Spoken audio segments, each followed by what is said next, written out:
Now the other primary thing that we talk about is that bat quickness. And any coach anywhere will tell you that if you get better pitches to hit, you'll be a better hitter. So the idea of bat quickness is right there with that bat path. The idea of, can I move the barrel of my bat? Can I move it from this position to this position in a quick amount of time, in a short amount of time? So what we try to do is we want to make, first of all, that they have this force production, that you know, the swing officially begins when the front heel drives into the ground. When that front heel drives into the ground and you start pushing back, that's when the swing begins. So all this other preliminary stuff isn't really the swing. What we measure and what we work with is when that front heel hits the ground and how we can get the barrel from this position to this position quickly. Well, one of the reasons why it's difficult, and when coaches say, hey, he's dipping, or it's not necessarily the back shoulder. I mean, they see that and it might be easy to see, but really what it is it's the top hand. Most players are dominant top-handed. You know, what percentage? 75, 80, 85%, 90 throw with their top hand.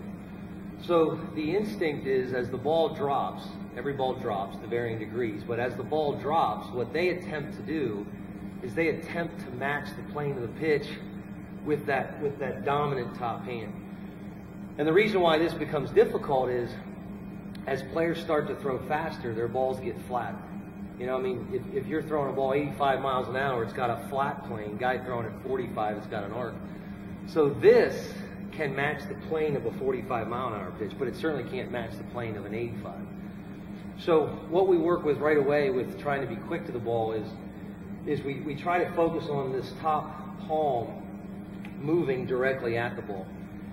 So if that top palm can, as I start to move, as that top palm can maintain that relationship for a longer period of time and then flatten out at impact, that's going to be as quick as possible. And when the top hand starts to initiate early, the top palm starts to go to the sky, and we get this long arcing swing. And when the arc is long, when it takes you a long time for the barrel to get to the ball, you've got to start your swing early. If I start my swing early, I'm vulnerable to movement. I can't necessarily guarantee that I'm going to get the pitch I want. You know, I find myself extremely vulnerable to off-speed pitches. So the idea of being quick to the ball becomes paramount to be an effective hitter. So now, you know, is this an effective swing if I start right here and I just move to the ball right here? Well, no.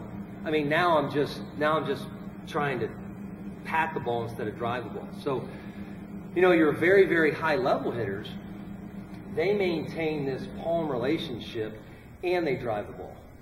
And the way they do that is this front arm, you know, it's like I tell kids, you know, why do they make golf clubs different lengths? You know, they make the driver a long shaft because as it comes through, they've got an advantage with that long shaft so that the head moves faster. So, and then these pitching wedges get shorter and you can control them and they just don't hit them as far. So how does that relate to hitting? Well, when you land, when that front heel lands, if your lead arm is in a stretched position and you can move and maintain that palm relationship, you are going to drive the ball. That's basic physics. Now, some guys don't have enough hip strength and they don't have enough flexibility to do this and stay, you know, and stay inside it. You know, a lot of times guys that do this, they'll throw it out and now you've got that bat path issue. But, you know, make no mistake, a player that can land with that front heel down, maintain that palm relationship with this long lever, he's going to smash the ball. Now, as they start to move, you know, I want to move in a short, quick arc, so it requires tremendous amount of hip action to get that barrel in a short arc to impact. And generally what happens is players that don't have that hip strength and hip flexibility, what they'll do is they'll start to break this lever down just to get that barrel to the ball. And that's okay.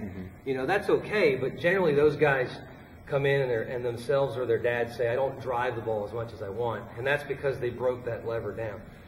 So, everyone's different, but in a perfect world, what we'd see is we'd see players with the ability to stay through all balls, players with the ability to move the barrel from that position. And literally, the barrel, when the front heel lands, that barrel should be sitting right on that midline.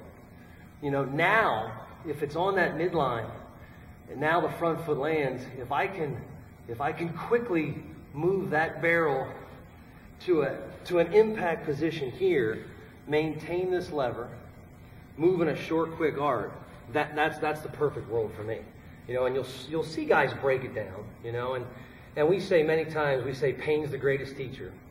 We can work with an 11-year-old and say, hey, here's what we'd like you to do, but if this means he gets jammed every single swing, well, then he's not going to do that anymore. Okay, so and then what he's going to start to do is he's going to start to turn this driver into a pitching wedge because he has to, because we know that we don't want to get jammed. We want to hit the ball in the barrel. Now, that brings up another point. We want to be through the ball. We want to be quick to the ball, but we don't want to be so quick that we find ourselves hitting the ball off the end of the bat. And one of the things that I make sure our players know, regardless of age, is I grade barrel contact. So if they hit the ball in the middle, if they hit the ball in the barrel, it's an A grade. And everyone knows that. No one's ever answered that question wrong. But if they hit the ball here in this position, that's a C grade. But if they hit it off the end of the bat, that's an F grade.